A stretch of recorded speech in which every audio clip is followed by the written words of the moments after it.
Historická skúsenosť nášho geografického priestoru a našich dejín je taká, že ako malá krajina sme boli veľmi často hračkou v rukách mocných.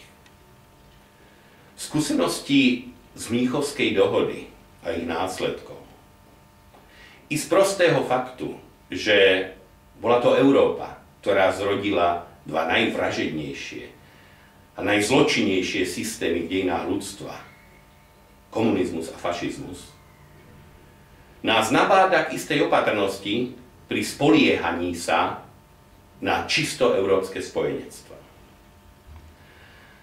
Pocit, že by som sa mohol so svojou bezpečnosťou spoľahnúť na čisto európske spojenectva, zväčša chabé, neochotné investovať do vlastnej obrany.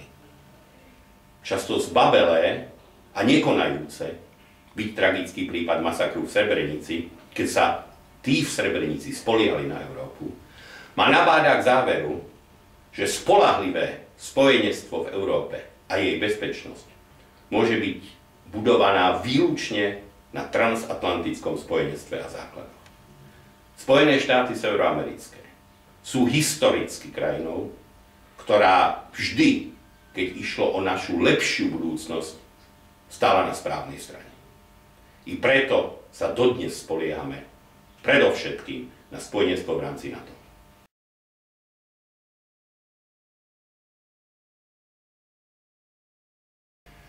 Voľte kandidátku číslo 9. Kandidátku koalície Konzervatívnych demokratov Slovenska a Občianskej konzervatívnej strany.